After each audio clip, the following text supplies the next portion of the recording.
Vamos ver aqui a introdução do livro Evangelho comentado por Emmanuel, Lucas, capítulo 9, versículo 23. Aspiras à união com Jesus e, consequentemente, à vitória da paz em ti mesmo, a fim de que os liames inferiores da personalidade sejam desatados de modo a empreendermos a marcha na direção do Senhor. É necessário, entretanto, desarraigá-los de nossa realidade e não da realidade dos outros. Então, tem alguns pontos aqui interessantes para a gente comentar. O primeiro, quando Emmanuel começa dizendo, se dirigindo a nós, aquilo que de fato deve ser a aspiração e desejo de cada um de nós, sobretudo espíritas. A união com Jesus e, consequentemente, a vitória da paz. Mas vejam, em ti mesmo. A proposta do Evangelho do Cristo não é a vitória da paz imposta no mundo exterior. Tal como ele, inclusive, disse aos discípulos antes de voltar à pátria espiritual. Eu vos dou a minha paz, não vou lá dou como o mundo a dá. Tende bom ânimo, eu venci o mundo. Então, cada um de nós sabe muito bem de que a paz que a gente busca conquistar não é a paz das aparentes temporadas de ausência de guerras no mundo material, mas é a paz interior que independe dos problemas, dos conflitos criados pelo homem no mundo exterior. E aqui Emmanuel continua dizendo, a fim de que os liames inferiores da personalidade sejam desatados. Então, esses liames da personalidade inferior que nós precisamos de fato desatar é que possibilita o estabelecimento dessa paz dentro de nós. Que liames inferiores são esses? A falsa maneira de nós encararmos os objetivos da vida no campo material, os conflitos que estabelecemos ao longo de diversas encarnações, aonde achávamos que os objetivos principais da vida era a satisfação das necessidades, dos instintos e apenas do imediatismo da vida. Tudo isso nos prendeu muito e precisa ser desatado para que de fato a paz proposta pelo Cristo encontre guarida em nosso íntimo, de modo a empreendermos a marcha na direção do Senhor. É necessário, entretanto, desarraigá-los da nossa realidade e não da realidade dos outros. Interessante essa parte final, porque ao longo de diversas experiências encarnatórias nossas, nós sempre nos projetamos em termos de desconhecimento e de ausência de compreensão das leis de Deus e das finalidades da vida. A gente sempre projetou nos outros as necessidades reais que nós trazemos e os problemas e conflitos não resolvidos. Ainda hoje é muito comum o fato de ainda não termos estabelecido o ideal clima interior de paz e de harmonia com as leis de Deus. Vez ou outra a gente fica tentando consertar os outros, resolver as situações externas como se a resolução delas pudesse nos dar tranquilidade. Os problemas, as dificuldades do mundo material se renovam sempre, como aliás Emmanuel até já dizia de uma forma bem irônica, né? Depois de um problema, aguarde outros, porque a vida no campo material a gente sempre estará lidando e resolvendo problemas. Quando não é problema de saúde, é problema financeiro. Quando é financeiro, é problema familiar. Mas os problemas sempre estarão se renovando. Então, é nesse sentido que a gente deve entender de que as questões do mundo material ainda estarão nos atingindo e nos desequilibrando na medida em que a gente não tiver ainda trabalhado a paz interior em nós, que é proposta do Evangelho. E aqui voltamos a dizer, essa paz interior não depende da paz externa. É um conceito que ainda vige muito na cabeça das pessoas, sobretudo estabelecidas no materialismo, de que resolvendo os problemas fora, resolve os problemas dentro. Mas o Evangelho já dizia há muito tempo: o reino de Deus está dentro de vós e não fora. Então as questões estão dentro de nós para serem resolvidas na raiz. E a raiz é o nosso espírito. Então vamos aqui continuar com o capítulo Vampirismo e possivelmente, dependendo do tempo, iniciar o próximo capítulo. E paramos aqui nesse aspecto onde é feita uma pergunta: se todos os setores da criação Deus colocou os superiores e os inferiores para o trabalho de evolução, através da colaboração e do amor, da administração e da obediência, atrever-nos-emos a declarar que fomos bons para os seres que nos eram inferiores? É Alexandre colocando essa pergunta para André e para outros que estavam na reunião. Aqui ele diz o seguinte, de que é estabelecido pelas leis divinas que, à medida que os seres evoluem, eles devem cuidar das classes inferiores a ele. E aqui ele faz a pergunta a nós em relação aos animais. Será que nós, estando ocupando a escala evolutiva acima dos animais, temos sido bons para eles? E a pergunta é justamente pelo fato de que, nesse aspecto, a criatura humana se desvirtuou muito de ser um zeloso cuidador do reino inferior a ele, que mais diretamente o reino animal. Ele vai continuar dizendo: os seres inferiores e necessitados do planeta não nos encaram como superiores e generosos, mas como verdugos cruéis. Depois ele vai assinalar de que, com exceção dos animais domésticos, qualquer animal que se aproxima do homem tem medo. E esse medo é instintivo pelo fato de que o homem não andou e não anda cuidando das classes inferiores a ele. Então, os seres inferiores, como Alexandre coloca aqui, não nos encaram como superiores generosos de modo nenhum. Continuando. Aceitam o cutelo no matadouro, quase sempre com lágrimas de aflição, incapazes de discernir com o raciocínio embrionário onde começa a nossa perversidade e onde termina a nossa compreensão. Então aqui é feito até um enfoque no sentido de que os bois e as vacas, quando vão entrar no matadouro, eles têm sentimentos e emoções. E naquele momento o sentimento que eles têm em relação ao homem é um sentimento de muita aflição, justamente por perceberem que estão à beira de serem mortos. Então não é algo, como se diz, alheio à compreensão do homem, não. É porque, na verdade, isso a gente ainda vai ver aqui em algum texto, esse discernimento, essa compreensão andaram anestesiadas. E os objetivos dos espíritos superiores nesse livro, Missionários da Luz, nessa parte é chamar a atenção nossa para isso, de que a maioria não está de fato agindo com consciência, mas nós podemos agir, ou pelo menos começar a agir. Se não protegemos nem educamos aqueles que o Pai nos confiou, como germes frágeis de racionalidade nos pesados vasos do instinto, se abusamos largamente de sua incapacidade de defesa e conservação, como exigir o amparo de superiores benevolentes e sábios? Aqui ele começa, Alexandre, a colocar a nós na parede, no sentido de que, olha, como é que vocês querem apoio dos espíritos elevados se vocês não cuidam dos seres inferiores a vocês na Terra? Porque isso aí seria uma responsabilidade nossa. E ele coloca dentro de uma forma de contestar para que a gente reflita.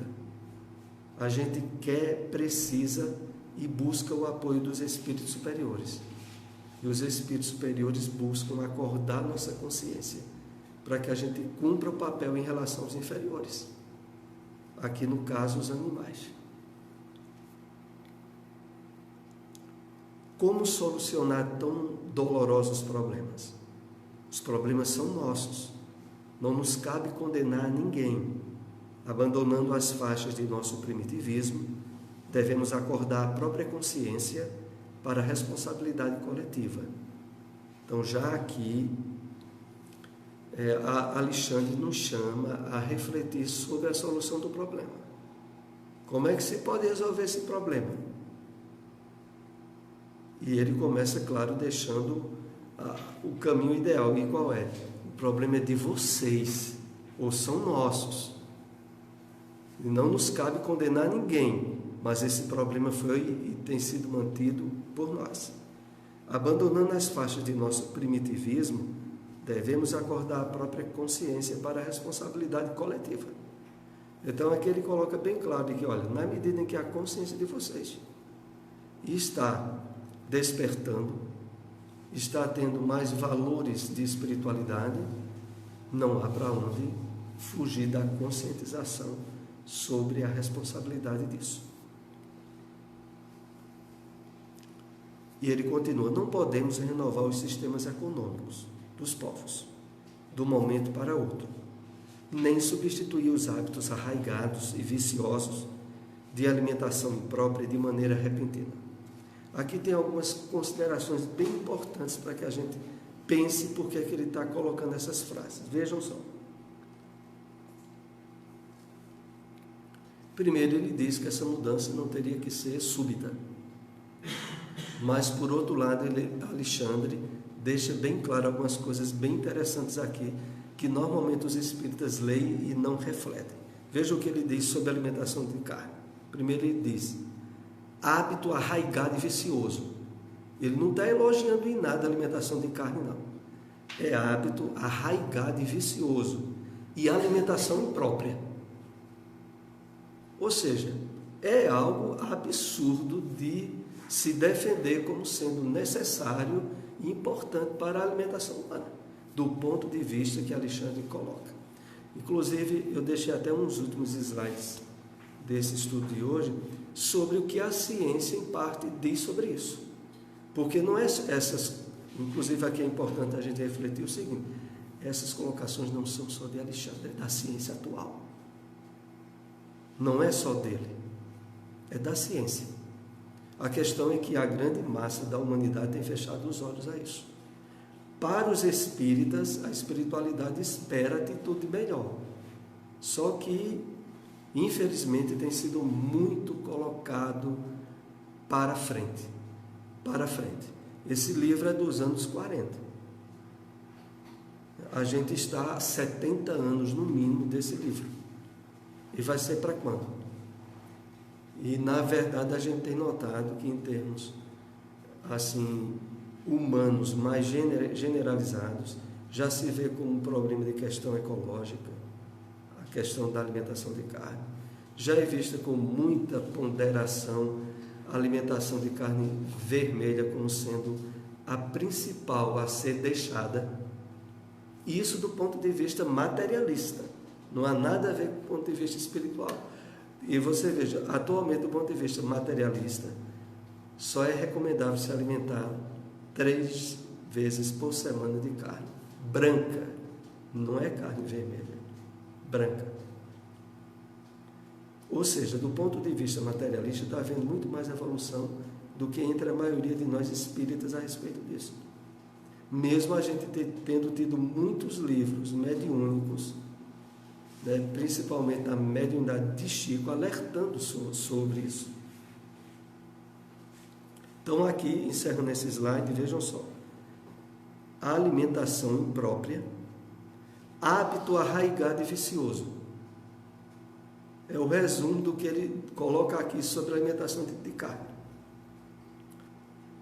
Devemos prosseguir no trabalho educativo, acordando os companheiros encarnados, mais experientes e esclarecidos, para a nova era em que os homens cultivarão o solo da terra por amor e utilizar-se-ão dos animais com espírito de respeito, educação e entendimento. Então aqui ele diz a André uma convocação que é direcionada a nós. Qual é? Que a gente deve trabalhar pelo despertamento educativo das pessoas. Inclusive quando ele coloca aqui, acordando os companheiros encarnados.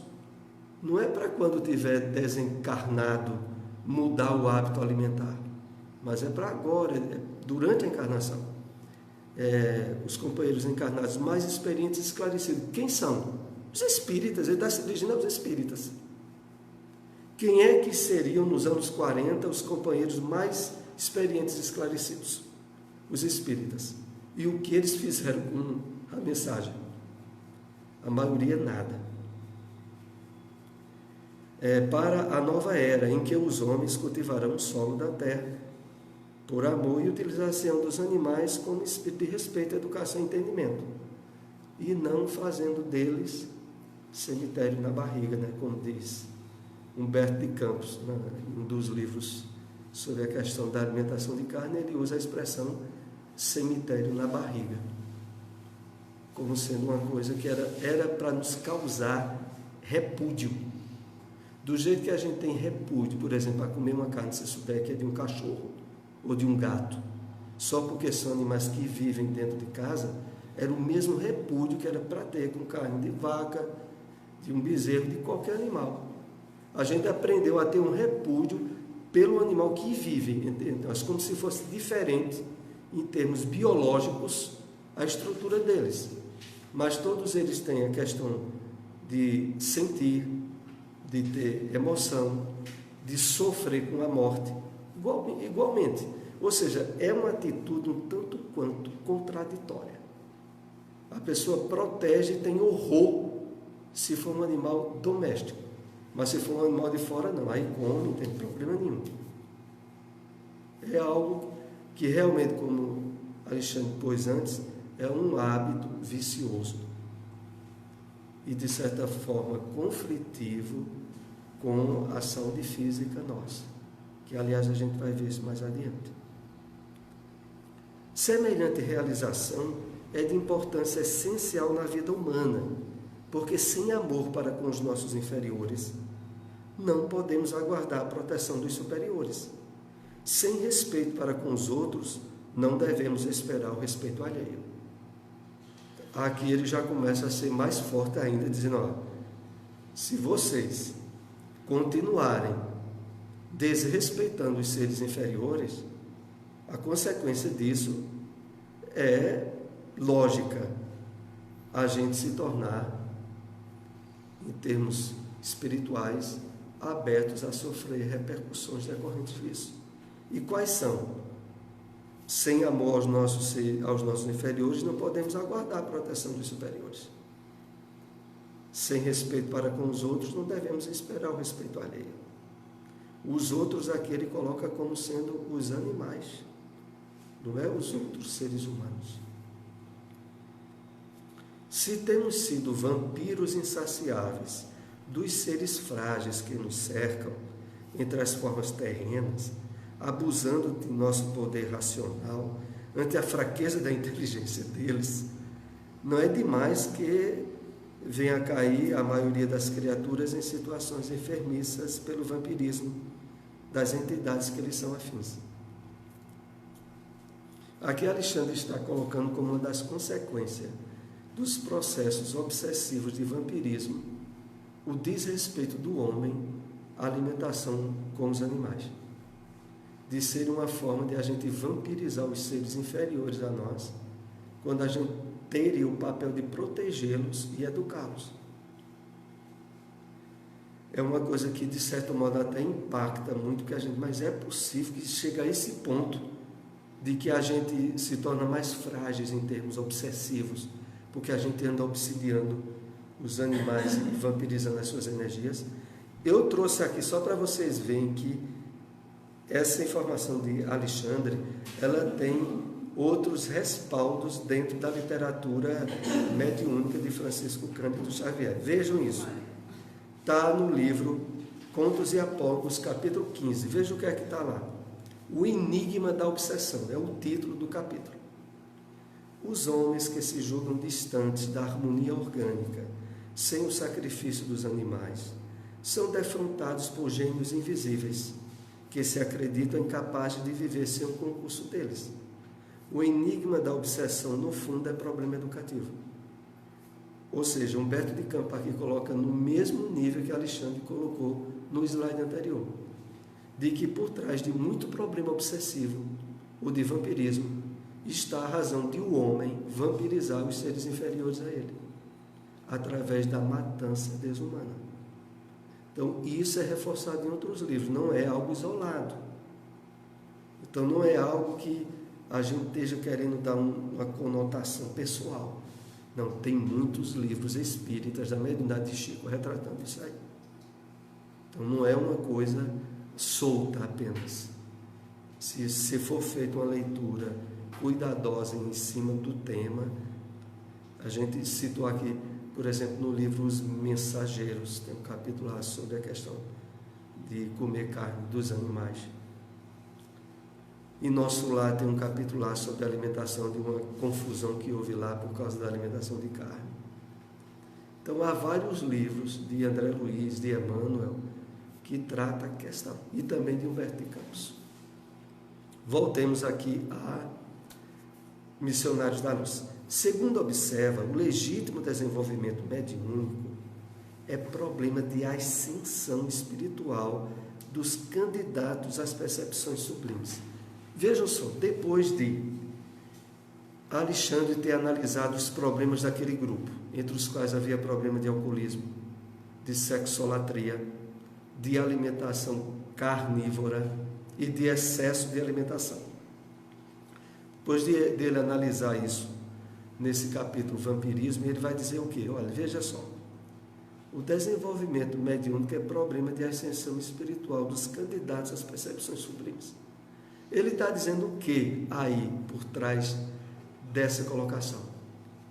De que o esforço de superação daqueles vícios, onde entra também a questão do vício da carne, é facilitador do desenvolvimento mediúnico dos candidatos.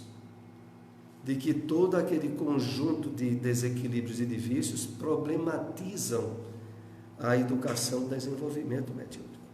E aqui a gente precisa fazer uma separação muito importante, porque uma coisa é a mediunidade nos padrões obsessivos e ostensivos que atinge muita gente. Então tem muita gente que, por exemplo, conhece o Espiritismo por estar enfrentando um processo obsessivo associado a uma mediunidade totalmente deseducada. Tem muita gente assim.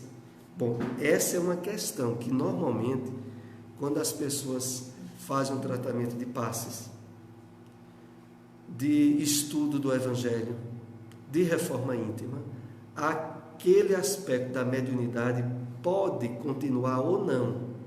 O processo obsessivo é normalmente superado e a pessoa pode ou não ter uma mediunidade a desenvolver ou a educar. Então, o que é que ocorre a partir dali? Alguns para a obsessão e para qualquer aspecto de sensibilidade mediúnica.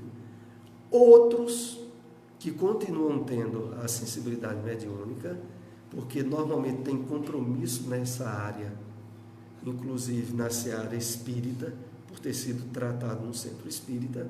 Esses outros, aí sim, esses devem educar e desenvolver a mediunidade, como Alexandre coloca aqui, que seria como mudança de hábitos alimentares, inclusive, a superação de vícios, entre aspas, sociais, por exemplo, associado ao alcoolismo, porque a gente sabe, aqui eu não posso deixar de fazer a ressalva, tem muitos espíritas, inclusive médiuns, que dizem-se não serem alcoólatras, mas não conseguem passar um final de semana sem beber uma cerveja. Em termos de alcoolismo, eles já são dependentes. Tem outros grupos, que eu já vi, inclusive, os contatos pelo Facebook, que não dispensam da sexta para o sábado uma garrafinha de vinho. isso regularmente, a pessoa está se tornando alcoólatra, se já não for. Porque se a partir do momento em que ela tentar ficar um mês sem tomar cerveja ou sem tomar o vinho, ela começar a se sentir certo constrangimento, ela já estava no vício. Ela podia achar que vício nenhum, porque não ficava alcoolizada em termos de embriaguez, podia até achar que não tem um vício nenhum, porque eu só bebo no sábado, e é. E em termos médicos, se houver um período de repetição sistemática, a pessoa já está viciada. Então, aquele que se candidata à mediunidade, não à casa espírita, sabe que tem sensibilidade mediúnica, ele deve fazer esforços máximos para se alinhar nesses padrões que Alexandre coloca aqui, como sendo, inclusive, a forma ideal de a mediunidade desenvolver-se ou intensificar-se, em termos de percepções. Aquele grupo reclamava muito de que já frequentava há muito tempo e não viam praticamente novidade nenhuma. Parecia que a espiritualidade tinha abandonado eles, né? Acho que vocês se lembram dessas expressões. Mas qual era o problema? Eles, que queriam educar e desenvolver mediunidade, tendo uma vida com comportamentos e atitudes padronizadas no mundo materialista. E isso, de certo modo, bloqueava e dificultava esse desenvolvimento. Então, uma coisa está muito ligada à outra. Então, a questão, voltando à tese da questão da alimentação, ela não é apenas simplesmente um vício, não, ela tem uma interferência em relação ao desenvolvimento mediúnico. Assim como os vícios do álcool, do cigarro ou outros vícios também têm.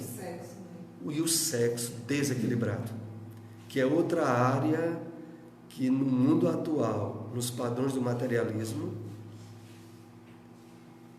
é como popularmente se diz, é para ter misericórdia, porque os problemas são volumosos. Conjunto da obra, não é, Soares? É, a gente conjunto. É o conjunto da obra, né? Porque, como você está falando, eu não estou fazendo apologia aqui ao consumo de carne, até porque praticamente eu não como mais carne. E não é uma coisa que eu dizia, eu tenho que parar de comer carne, é uma coisa natural, entendeu? É uma coisa natural, você realmente se olha para o animal, você se sensibiliza.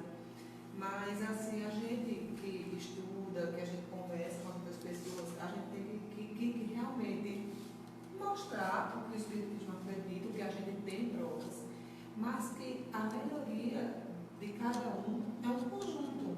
Sem dúvida, né? é um conjunto. É um conjunto que a gente tem que estar vigilante 24 horas por dia dos nossos pensamentos, porque não adianta a gente fazer não comer carne, você não comer carne, não tomar uma taça de vinho, não abdicar de uma vida sexual, e meus pensamentos não me deixarem em paz. Meus pensamentos, na verdade, materializarem situações muito difíceis, que eu não consigo deixar de falar do outro, de me comprazer com notícias inferiores, notícias do mal. Está entendendo? Então, assim, fazer julgamentos, a gente é muito chamada a essa vigilância constante. Eu tenho dito ultimamente assim, a gente está passando por isso aqui foi em 1945, acho 47. 45, é por aí. A gente está numa situação difícil ultimamente. Estamos numa transição, você vê todo dia as notícias que chegam, o bem, como a gente estava conversando essa semana, o bem é muito tímido, o mal é muito atrevido. Né? Exatamente. E você fala para a sua melhor amiga fala para outra, você fala para o seu irmão, e você termina divulgando uma coisa que é mal. Então, assim, é um conjunto, é uma responsabilidade muito grande, certo, que a gente tem, isso é inegável, mas é um conjunto da obra, né? Então, procurar esse equilíbrio, procurar se equilibrar o melhor possível. Exatamente. Mas a gente tem esse despertamento, né? Exatamente. E veio, voltando ao texto, quando ele diz aqui, é problema de ascensão espiritual dos candidatos, ele está deixando bem claro, olha, se tu queres melhorar, desenvolver a tua mediunidade, procura ao máximo te reformares intimamente, Procure ao máximo a questão da vivência do bem em todos os aspectos, porque isso está ligado. Mesmo se você não tem um desenvolvimento mediúnico, não tem uma pretensão mediúnica, eu acho que isso é realmente uma obrigação moral de todos nós. Sem dúvida. Para crescer, para evoluir moralmente e espiritualmente. Então, essa mudança íntima que a gente tanto fala, independe de você estar na casa espírita, independe de você estar no trabalho de desenvolvimento mediúnico ou não. Sem dúvida. O problema todo é porque, como a temática aqui é em cima de mediunidade, eles enfocam no aspecto de que, tu estás querendo desenvolver mediunidade, tu não estás nem aí com o teu comportamento, com teus hábitos, tu não vai desenvolver coisa nenhuma. Pronto. Em resumo, eles estão dizendo isso. Então, preocupa não. O problema é tu mesmo. Exato, claro. Ainda temos aqui um slide desse capítulo. Se os nossos irmãos conseguissem, de fato, estabelecer sobre si mesmos os desejáveis golpes de disciplina, muito ganhariam em força contra a influenciação dos infelizes que os seguem. Aqui Alexandre faz aqui uma referência bem clara, aquele grupo que, quando sair do trabalho mediúnico, estarão se envolvendo com espíritos obsessores que já os esperavam na porta de saída do centro espírita. E aqui ele enfoca, se os nossos irmãos conseguissem, de fato, estabelecer sobre si mesmos desejáveis golpes de disciplina, muito ganhariam em força contra essa influenciação. Mas aí é um esforço que o grupo não estava muito disposto a fazer. E esse grupo, ele não é colocado nesse livro Missionários da Luz por acaso. É porque é um grupo que retrata muitos trabalhadores de reuniões mediúnicas das casas espíritas. Esse enfoque dessas diferenças de problemas que um tinha, um porque comia demais, era viciado na glutonaria, outro no álcool, outro na questão do sexo e outro na questão da alimentação, é porque são padrões bem corriqueiros de muitos grupos espíritas, e que acham que não, eu posso ter a vida que eu quero ter e ser instrumento da espiritualidade elevada, já que eu estou me predispondo a trabalhar na reunião mediúnica. Olha, eu trouxe aqui alguns slides sobre a alimentação de carne de um livro da faculdade, chamado Tratado de Alimentação, Nutrição e Dietoterapia. Isso é um dos livros. Uma vírgula desse capítulo. E ainda trouxe o livro. Esse é fogo. Você vai fechar. Você deu uma puladinha aqui, comprou isso aqui. Nenhuma puladinha, né?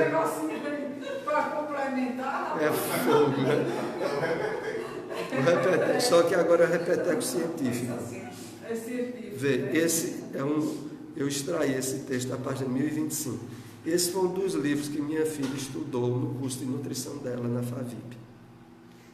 Veja o que é que diz aí: os nitritos e nitratos presentes nas carnes, junto com as aminas, quando em contato com o meio ácido do estômago, formam as nitrosaminas, substâncias comprovadamente cancerígenas. Então aqui há um enfoque de que, na verdade, em vez de a alimentação da carne ser uma alimentação benéfica à saúde por ter muita proteína, na verdade leva uma carga muito de elementos nocivos à saúde. Então não adianta beneficiar por um lado e prejudicar por outro lado, sobretudo na questão de causar um dano maior à saúde. Ainda tem outro slide, viu? A gordura da carne, quando queimada, gera oxidantes e cancinógenos. Carne grelhada, frita ou preparada como churrasco aumenta o risco, sobretudo, de câncer de estômago e colo retal. Veja, isso aí é dados, a gente volta a dizer, Esse livro, para vocês terem uma ideia, foi uma equipe que é autor do livro. É equipe de PhDs dos Estados Unidos e do Canadá. O livro não é sobre alimentação vegetariana, não. É sobre nutrição, só que tem um capítulo lá, no meio de diversos, né, da página 1025, que tratava do vegetarianismo. Mas tratava desse modo, colocando como sendo uma desgraça a alimentação de carne. Não é como sendo uma coisa indispensável, não, é uma desgraça. Porque quem é que vai comer a carne se ela não estiver frita, grelhada, assada? Vai comer como crua? Porque coloca-se de um jeito que só seria benéfico em termos de proteína se fosse crua. E não se colocasse nem para assar, nem para cozinhar. E o último slide, que é esse aqui. A prática de dietas vegetarianas tem sido associado a muitos benefícios na saúde, tais como maior longevidade, menor prevalência de obesidade, doenças coronarianas, osteoporose, diabetes e certos tipos de câncer. Então, associam a dieta de abstenção de carne, a pessoa tem uma saúde melhor. Agora, isso, vejam, é colocado pela ciência, mas vocês pensam que os nutricionistas, em geral, passam esse tipo de subsídio para seus pacientes? Não, porque eles passam as dietas de acordo com as necessidades e hábitos alimentares de cada um. E como a maioria, o hábito alimentar é na carne, a carne entra nas dietas que os nutricionistas passam. A não ser quando a pessoa vai para um nutricionista vegetariano, que são poucos ainda. Mas existe, inclusive em Caruaru mesmo tem. Acredito que hoje em dia nas grandes cidades tem. Principalmente advindos do movimento adventista. O daqui mesmo, que eu conheço em Caruaru, ele é de família adventista. Ou seja, desde criança que ele não comia carne. E depois se tornou um nutricionista e passa dietas com base em não se comer carne. Mas, em geral, é complicado devido aos hábitos arraigados da maioria das pessoas. É claro que para nós espíritas, ou para alguns espiritualistas, a questão não deveria ser tão difícil, já que realmente, sobretudo quando acredita em reencarnação, e de que a gente já passou pelo reino animal, e que por isso a gente tem, sobretudo, o dever de consciência de protegê-los, e não de estar usando eles como instrumento de dor e perversão na alimentação. Porque, como a gente está vendo, essa alimentação não é boa. Cientificamente não é boa. Eu vi recentemente um videozinho de alguém que é muito questionado. Alguns de vocês já viram, Laí Ribeiro. Tem um videozinho de Laí Ribeiro sobre alimentação vegetariana e câncer. Veja o que é que ele diz. Interessante. Ele diz assim: se você já tiver tido câncer, qualquer tipo de câncer, a dieta sua tem que ser vegetariana, daí em diante. Totalmente. Aí ele abre uma ressalva. Agora, se você não tiver tido nenhum tipo de câncer, você pode continuar comendo carne, no máximo 3 vezes por semana. Vocês sabem quantas pessoas comem carne e só querem comer 3 vezes por semana? É muito poucas, né? Porque a maioria quer comer todo dia. E se não tiver num dia, elas acham que a comida ficou fraca. Então vejam, Laí Ribeiro deixa bem claro o seguinte, eu volto a dizer: quem já teve câncer, corte carne totalmente e entre numa dieta vegetariana. Se você não teve, vê. Se você não teve, aí você come, podendo abrir porta a ter, né? Porque, como a gente viu nesses slides, a propensão é até grande. Se a gente fosse deduzir do que Laí Ribeiro disse, era: não coma de jeito nenhum. Porque você está se arriscando a entrar na classe que depois vai ser obrigado a não comer. Ou pelo menos deveria não comer. Então vamos parar com esse assunto um pouco pesado, né? Para a gente entrar, pelo menos entrar no outro capítulo, né?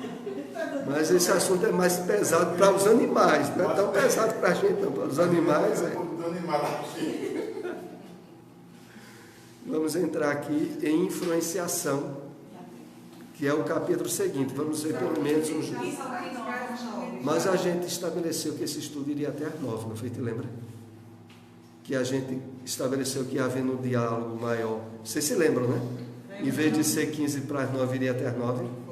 Então ainda dá tempo a gente ver alguma coisa de influenciação. Pelo menos uns 2 ou 3 slides. E ameniza, né, o peso, né, do assunto carnívoro, né? Agora essa influenciação é pior, né?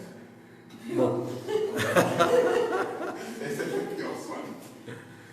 Compreendi uma vez mais a sublimidade da oração e do serviço de espiritualidade superior na intimidade das criaturas. A prece, a meditação elevada, o pensamento edificante refundem a atmosfera, purificando-a. Vejam que coisa importante aqui para a gente, inclusive, não só refletir, mas ter a exata consciência disso, de que aquele ambiente onde eles estavam na reunião mediúnica, como também ocorre até numa reunião pública no Centro Espírita, o fato de ali se tratar mais de assuntos onde as energias do pensamento vibram em temas associados ao Evangelho, aos ensinamentos de Jesus, há uma espécie de climatização do ambiente, em termos espirituais. Aonde, mesmo que a gente não perceba pelos sentidos físicos, mas se tivéssemos sentidos espirituais afinados, a gente, quando entrasse no centro espírita ou numa igreja mesmo, sentiria logo uma diferença vibratória quando entrasse ali. Entre estar vindo da rua ou de um lado de fora e entrar naquele ambiente, você já sentiria que ali há uma mudança ali causada por uma espécie de ionização espiritual do ambiente. É como se o ar dos ambientes onde se trata de questões espirituais elevadas se purificasse. E de fato, em termos espirituais, se purificam.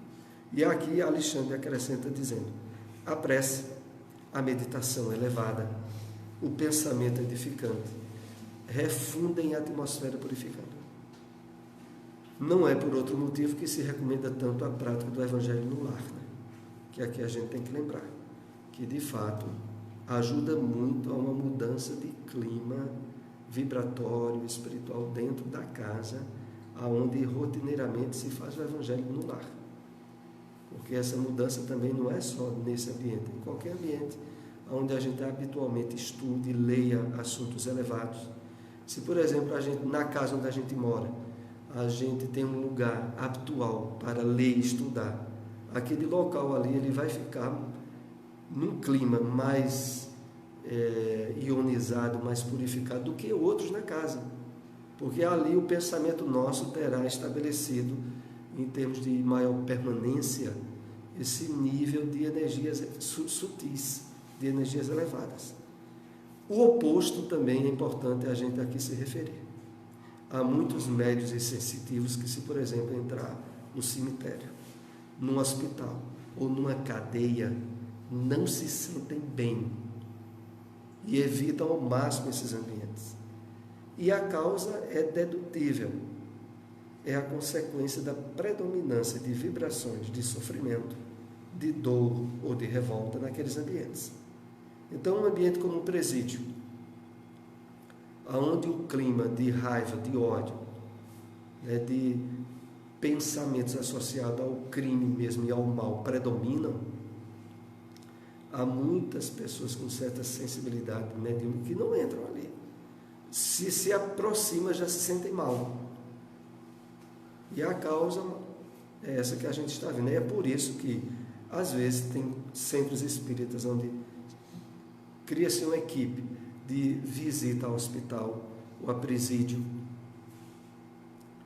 E quando vão para esses ambientes, há sempre aquela recomendação de se encontrarem antes na instituição. Ter uma leitura de uma mensagem, uma prece em conjunto, antes de irem para aquele trabalho, para estabelecer uma conexão espiritual de proteção e de amparo, entrarem naquele ambiente sem sentir as repercussões que sentiriam se não fossem num clima de interação com os benfeitores espirituais. Entre as vibrações harmoniosas da paisagem interior, iluminada pela oração, e a via pública, repleta de emanações inferiores, há diferenças singulares. O pensamento elevado santifica a atmosfera em torno e possui propriedades elétricas que o homem comum está longe de imaginar. Como nós deveríamos ter cuidado sobre o que a gente pensa, né? Porque aqui Alexandre diz que o pensamento tem propriedades elétricas. E vocês vejam esse livro escrito nos anos 40. Hoje, na atualidade, existem constatações científicas, né? Porque desde os aparelhos de eletroencefalogramas, aonde determinados conectores ligados a certas áreas do cérebro, pelas movimentações que existem nos neurônios e nas células cerebrais, provocam determinados registros nesses aparelhos. Mais recentemente eu vi quando já existe uma invenção, por exemplo, do uso de mouse para pessoas que sejam cegas,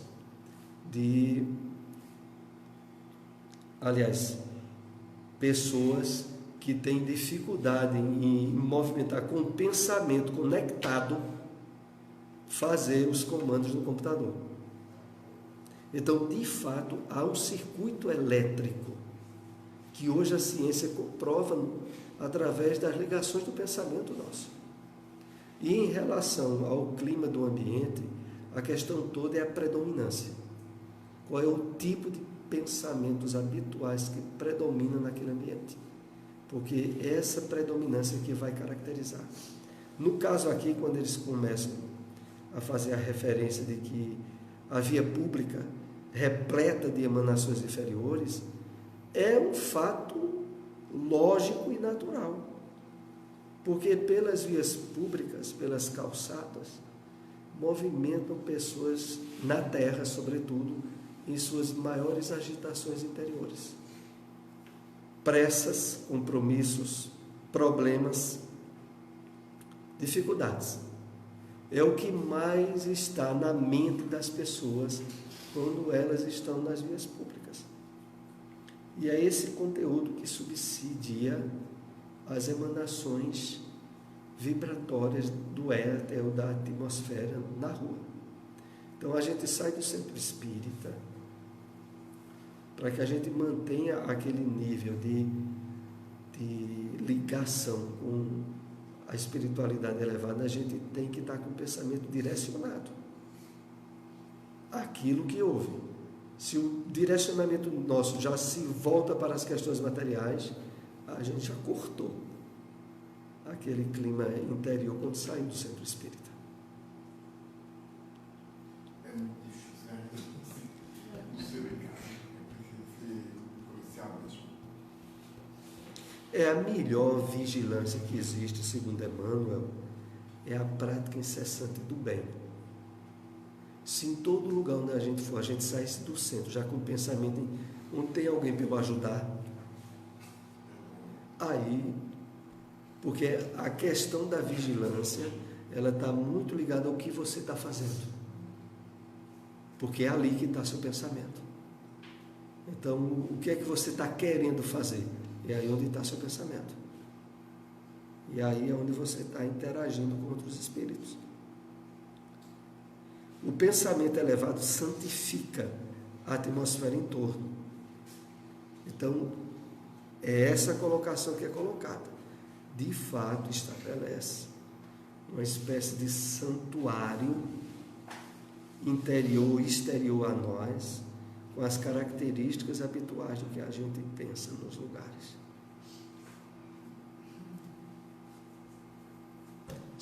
Eu estava me lembrando aqui das pessoas que ainda defendem muito um envolvimento, né, num bloco carnavalesco. Como é que está o pensamento lá? Como é que estão as correntes mentais lá dentro? Não, eu estou lá com boas intenções, certo? E a maioria? O que predomina é a maioria. O que é que você diz do pensamento da maioria? Então, qualquer ambiente onde a gente vai e que a gente sabe que a maioria está pensando no mal, ou no vício, ou no desequilíbrio, a gente está lá com que intenção? Porque a predominância ali vai nos influenciar. Não adianta a gente estar com boa intenção num ambiente ruim, se a gente não estiver naquele ambiente em missão. Que é para a gente estar ali só se for para pregar. Agora imagine você entrar num bloco carnavalesco para pregar o Evangelho do Cristo lá às pessoas. Tem condições? Então você vai, a predominância lá vai lhe envolver. E não vai adiantar você depois estar querendo recorrer à proteção dos superiores, como a gente viu agora há pouco no caso de vampirização, porque os superiores vão ter dificuldade de lhe proteger lá. Vamos ainda para um slide. Esse é o último que a gente vai analisar hoje. A rua, no entanto, vem avelhantada. Avelhantado repositório de vibrações antagônicas. Em meio de sombrios materiais psíquicos e perigosas bactérias de variada procedência, em vista de a maioria dos transeuntes lançar em circulação incessantemente não só colônias imensas de micróbios diversos, mas também os maus pensamentos de toda a ordem. Vejam que problema! Não é? A rua é um avelhantado repositório de vibrações antagônicas. É uma bagaceira. A gente caminha pelas ruas, mas tem que estar antenado que as vibrações e as possibilidades de conectar-se com um espírito doente, desequilibrado, principalmente quem é médio, sensitivo, né? É muito fácil. É por isso que tem essas advertências nesse livro. A pessoa está num ambiente de risco, em termos espirituais. Eu trabalhava com um colega lá no Madeira. Aí ela tinha evidência, ela tem. Aí um disse que ela estava lá, não aquele povo, o Marco Zero. Aí ela estava ali esperando um ônibus para ir para MDI. Aí um senhorzinho desceu do ônibus, aí desse da Raposa. Aí disse que ela viu uns espíritos, umas almas, ela chamava aquela católica, as almas penduradas nele. Aí ela ficou impressionada. Vou perguntar ao Antônio, o que é isso? Acho que o homem é meio peço. Assim, ela viu um homem, assim, meio torto. E aqui não era pendurado, tem várias pessoas em cima dele. Aí ela sabia o que é isso. Eu não sei o que significa isso. Aí depois, isso deve ser espírito que anda com ele, né? E ela também tinha chegado na Fafica uma vez, e ela disse que viu uma menina lá nos corredores. E quando ela foi na sala da tesouraria, eles tinham uma foto da menina lá, tinha sido uma aluna e tinha falecido há um tempo. E lá tem uma foto dela. Ela disse que perguntou, era aquela foto ali? Aí ela disse, não foi uma aluna nossa que faleceu, isso até tempo. Que ela faleceu e a gente tem a foto dela aqui. Aí depois eu vi ela ali numa sala. E é a mesma pessoa. Realmente a gente anda cercado por uma multidão de testemunhos, né? Como já dizia Paulo, né, em uma de suas cartas lá no Novo Testamento, que há uma multidão de testemunhos que nos acompanham. E esses testemunhos dependem, sobretudo, da característica do nosso pensamento, das nossas intenções e do que a gente está fazendo. Invariavelmente, é uma verdade que, como Antônio citou o caso dessa média, está aí. Isso é fato corriqueiro em termos espirituais de acontecer. Corriqueiro mesmo. Mas ainda voltando aqui o texto, é interessante quando diz que não só colônias imensas de micróbios diversos, mas também os maus pensamentos de toda a ordem. Então veja, não é só a questão dos micróbios orgânicos invisíveis, que em geral nós podemos ser vítimas, mas a questão dos pensamentos, que abrem porta para os processos de vampirização. Quando falo aqui sobre em meios de sombrios materiais psíquicos e perigosas bactérias de variada procedência.